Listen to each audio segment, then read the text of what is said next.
They moved through the world quietly, almost as if they were always a step removed from its clamor. No one noticed at first, and perhaps that was exactly how they wanted it. There was a softness to their steps, a deliberate calm in the way they held themselves that made even the smallest gestures feel intentional.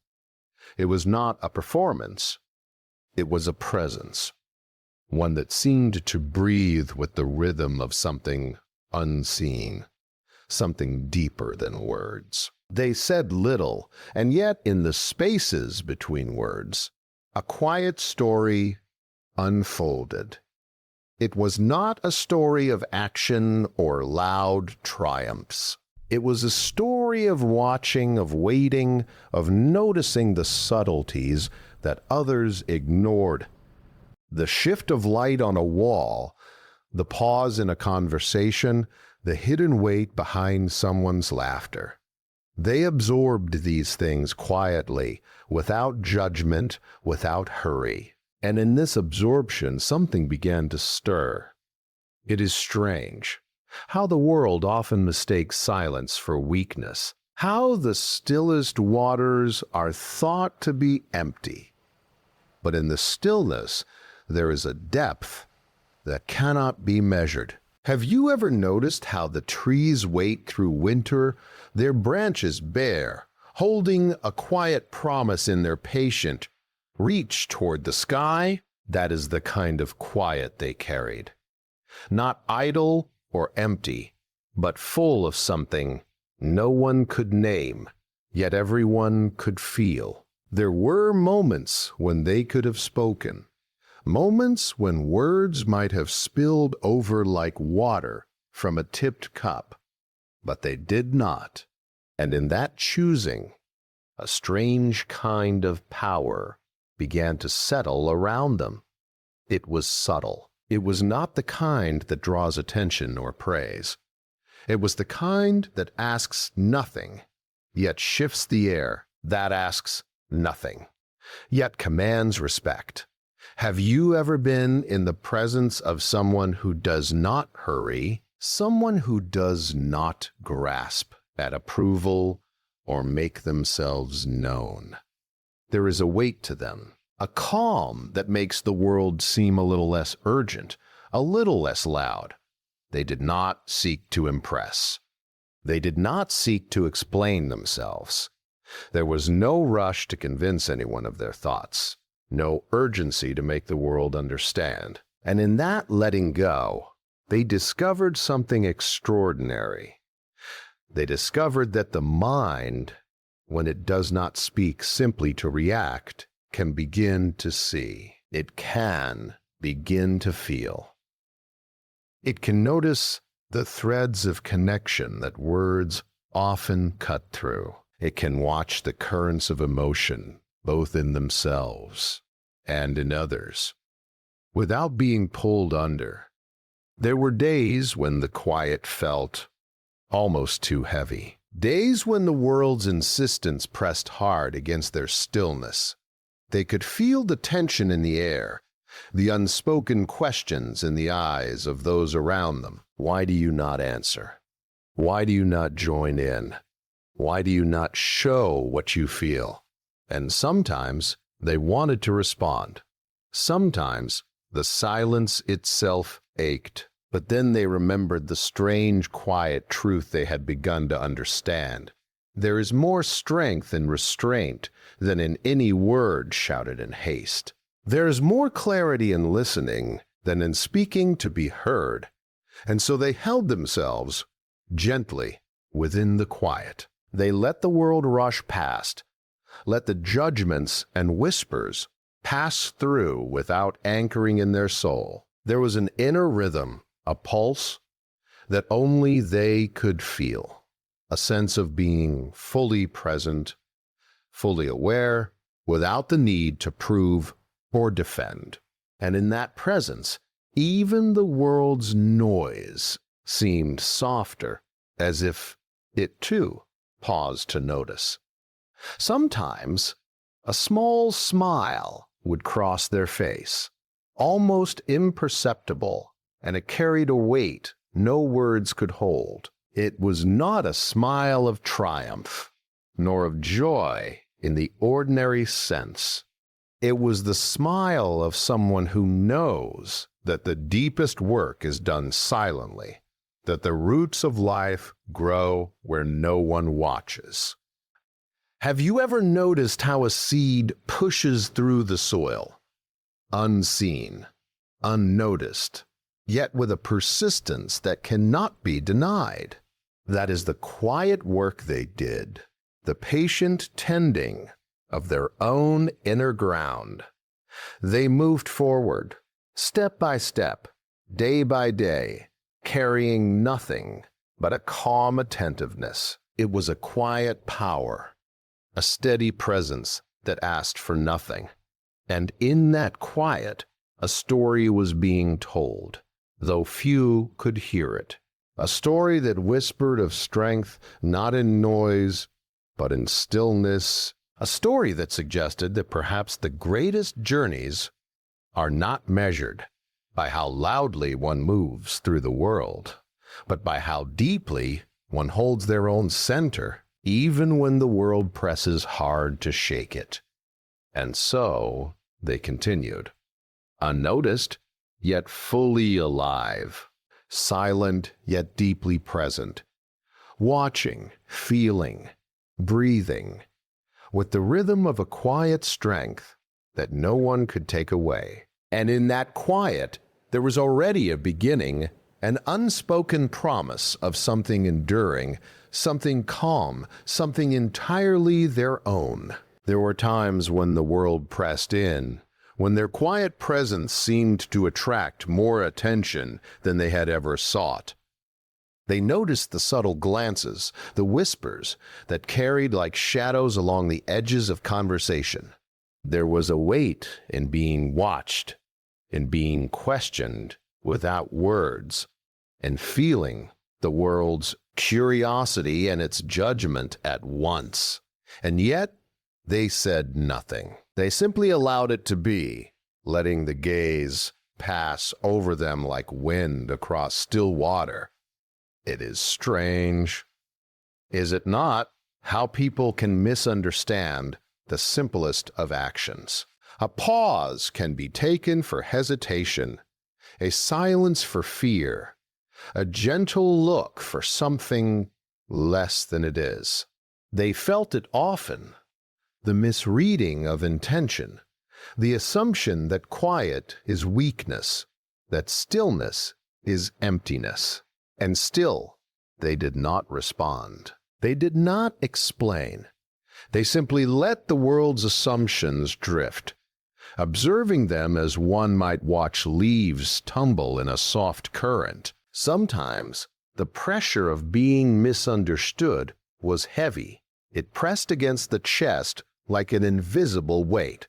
There were moments when they wondered if their silence was seen as defiance, or perhaps as indifference.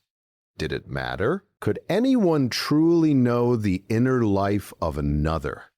How often do we mistake the surface for the depth, the gesture for the meaning it holds? And in those moments of reflection, they realized that no explanation could contain the truth of what they felt, nor could any words convey the careful tending of their own heart. They noticed the reactions of those around them with a quiet attention. The sharpness in some eyes, the impatience in others, the fleeting curiosity that flickered and faded. And in every glance, every whisper, they discovered something about the world and about themselves.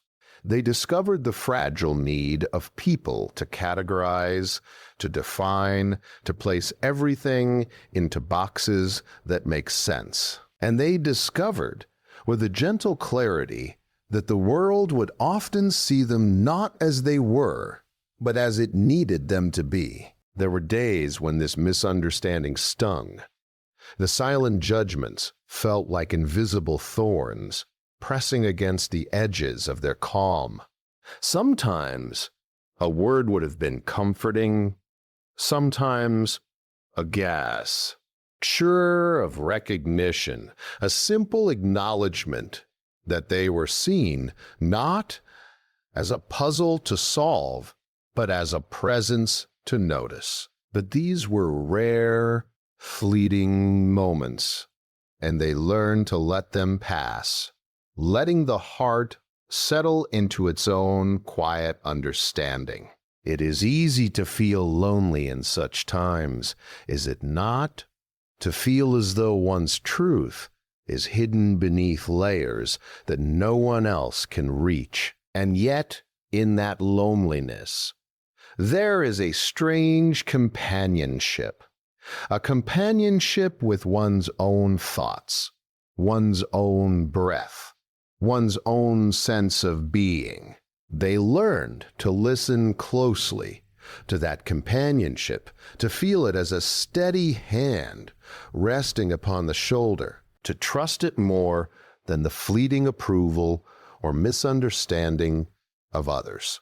The world may have sought to provoke, to push, to draw reactions from them, but they remained still. They observed the rising tides of impatience, the sudden flickers of irritation, the quiet murmurs that carried judgments wrapped in words, and in that observation, they found a subtle freedom, a freedom not of action or noise, but of the mind. A freedom that came from recognizing that how others see you is not the measure of your own worth, and that misunderstanding, though uncomfortable, does not diminish the truth held quietly within.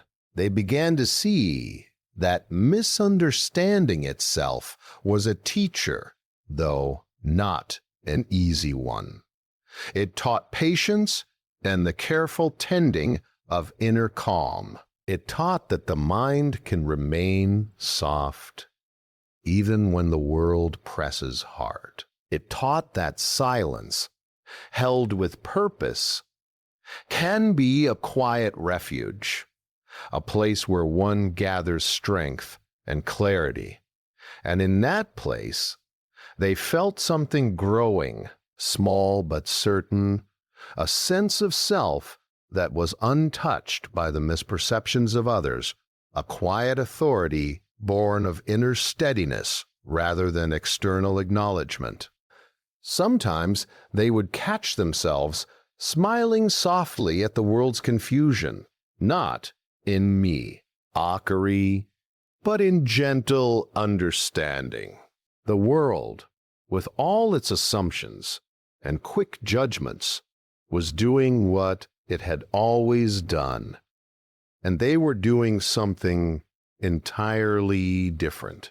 They were holding themselves quietly, with respect for their own heart and mind, refusing to be dragged into reactions that carried no weight for their own growth. And in that gentle holding, the sting of misunderstanding softened.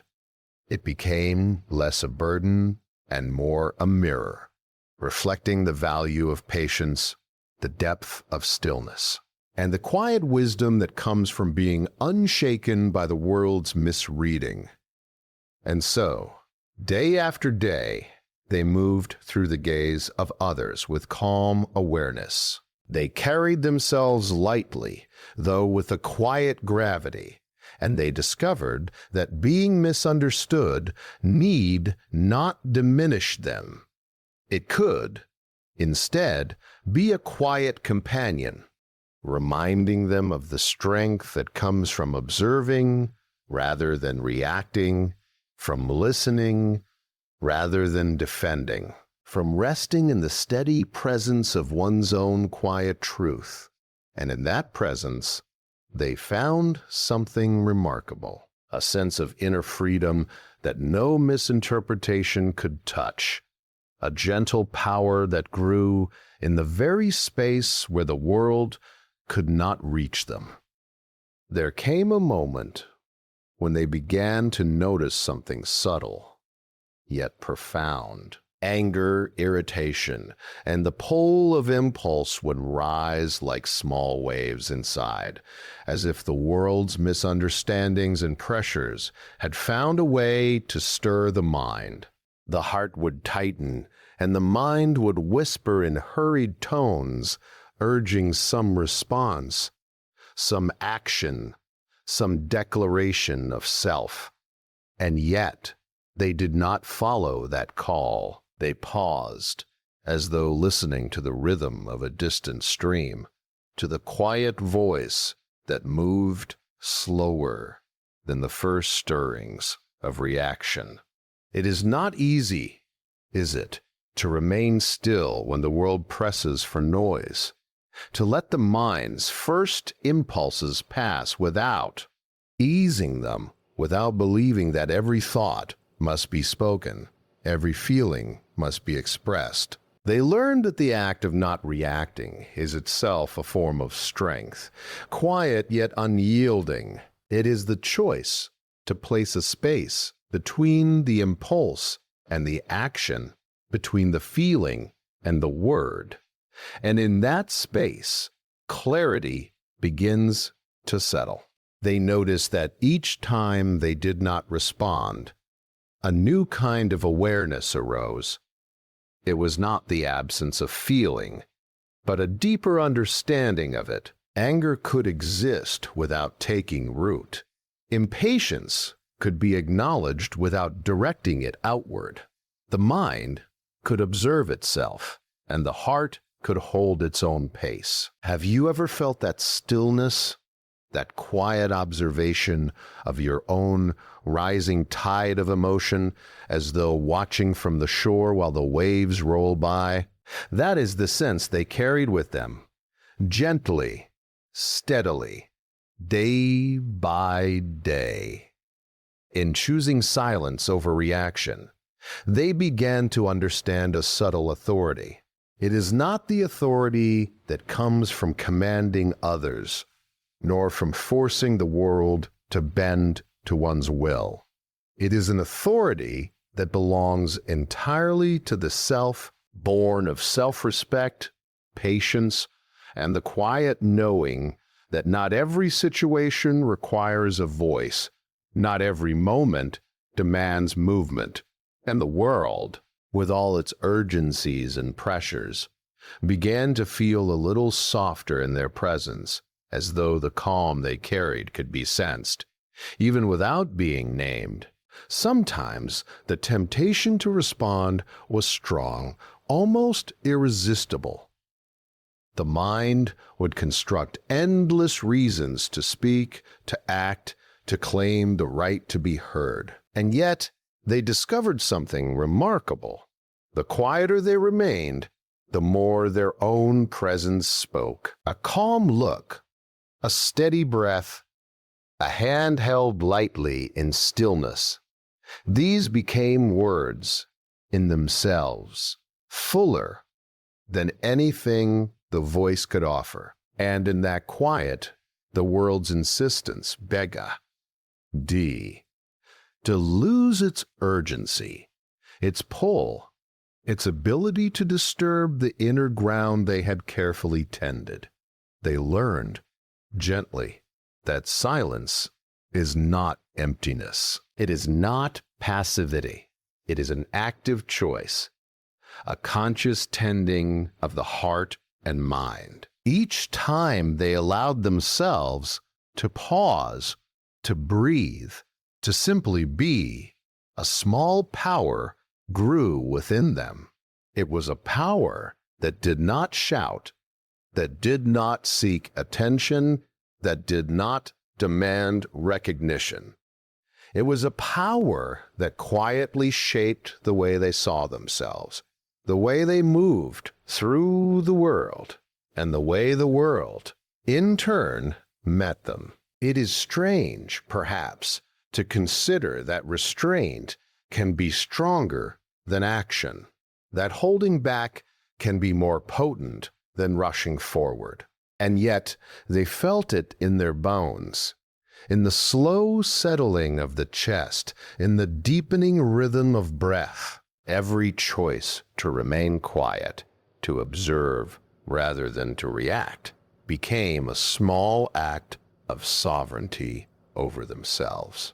A gentle assertion that they were not defined by the whims of the world, nor by the rising tides of emotion, but by the steady, deliberate tending of their own spirit. They began to notice the subtle changes in how they experienced life. Moments of irritation lost their sharpness. Moments of misunderstanding lost their sting. The world, in all its noise, no longer pulled at them with the same force. And within that growing calm, they found a sense of dignity, a sense of self-respect, a recognition that their inner life belonged entirely to them and no one else. It was a quiet triumph, one that could not be applauded, but that settled deep, like the roots of an old tree, holding firm beneath the surface. Sometimes, in the stillness, a soft smile would touch their lips, not a smile of victory, not a smile of gentle recognition, a recognition that the act of not reacting, of choosing silence and discipline, was itself a kind of freedom. A freedom that allowed the mind to see clearly, the heart to feel deeply, and the spirit to remain untouched by the world's impatience.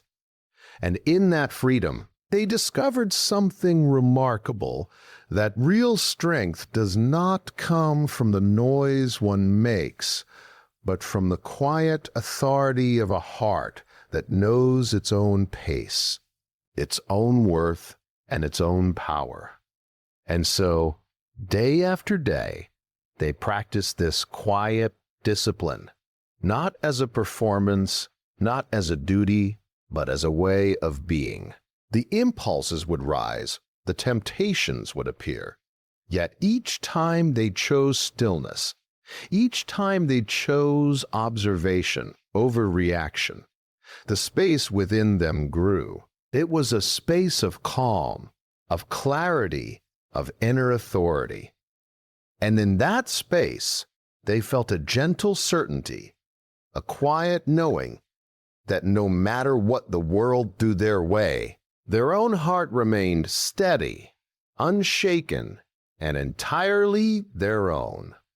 The world continued to move around them, as it always does, with its rushing currents and shifting tides. Yet they walked within a space that felt separate, not from life itself, but from the constant pull of its urgencies. There was a calm that settled over them, not as a fleeting relief, but as a quiet companion that had grown over time. It was born from years of observing, of pausing, of choosing restraint over reaction. And in that calm, they found something entirely their own, a sense of peace that no misunderstanding, no judgment, no clamor could disturb. It is remarkable, is it not, how silence can become a home, a place where the mind can rest, where the heart can breathe, where the spirit can simply be. They discovered that the moments spent in quiet observation were not empty at all. They were filled with a steady light, subtle and gentle, illuminating what truly mattered. It was not a light that demanded attention, nor a light that could be measured or counted. It was simply a pry, essence always there, always steady, always warm enough to guide them through the currents of the world. They noticed how differently the world felt when they moved through it with this calm. There was no longer a need to seek validation, no longer a need to defend the self, no longer a need to prove anything. The quiet they carried became a kind of magnet, not in the sense of drawing praise, but in the sense of drawing clarity. They could see people and moments more clearly, not colored by anger or impulse, not clouded by haste or fear. And in that clarity, they felt a gentle authority that was theirs alone, a steady assurance that the weight of the world could not touch. Sometimes they would find themselves in the midst of tension, of misunderstanding, or even subtle hostility, and yet they remained unshaken. It was not that the world no longer affected them, but that they had discovered how to inhabit a space untouched by its force. The calm within was like a deep well from which they could draw whenever they felt the stirrings of disturbance.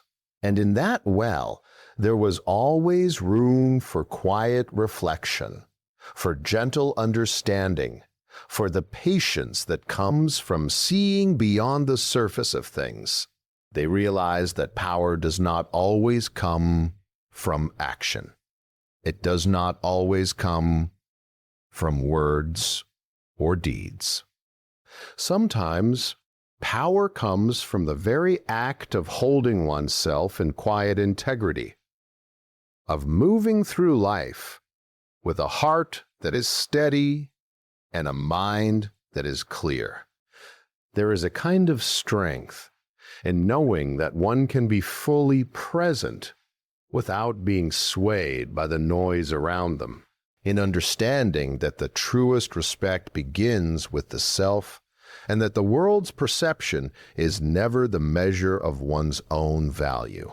And in this awareness, they felt a gentle satisfaction, not the satisfaction of achievement, but the satisfaction of alignment. The inner world, once restless and easily disturbed, had become a place of calm order. The mind no longer chased every thought, nor did the heart rush after every fleeting emotion. Instead, each moment was met with a soft attentiveness, each impulse held with gentle care. There was a rhythm to life that no longer felt hurried, no longer felt pressured, a rhythm that flowed quietly, like a slow river through a wide valley. They began to notice how much lighter the world felt when met with this kind of calm. There was room for compassion, for understanding, for gentle observation. There was room to see without judgment, to listen without interruption, to feel without being pulled into reaction. And in that space, they discovered that inner strength and peace are not distant goals, but states of being that grow quietly, like the slow unfurling of a flower in sunlight. Sometimes, in the stillness of the evening, they would pause and feel the world around them in a way they had never done before. The soft rustle of leaves, the distant movement of clouds, the faint whisper of wind over the land, all of it seemed to echo the quiet they carried inside. And in those moments, they understood, as if for the first time, that the greatest journeys are not measured by noise or recognition, but by the depth of presence one holds, by the steadiness of the heart, by the calm authority of the soul. They walked forward, step by step, with a quiet assurance that needed no acknowledgement. There was no need to prove, no need to defend, no need to explain. They simply were, fully, gently, calmly, and in that being there was a kind of lightness, a kind of freedom, a kind of inner dignity that no circumstance could shake. It was the result of all the quiet choices, all the pauses, all the careful tending of heart and mind. And so they moved through the world, carrying nothing but the calm they had grown, the quiet discipline they had learned, the gentle strength they had discovered in silence. The world continued, as it always does, with its pressures and its misunderstandings, its noise and its distractions. Yet they remained within themselves, steady, present, unshaken, and at peace. A presence that spoke quietly, not in words, but in the enduring weight of calm, in the gentle authority of inner power, in the quiet assurance that the heart can hold its own and still meet the world with quiet grace.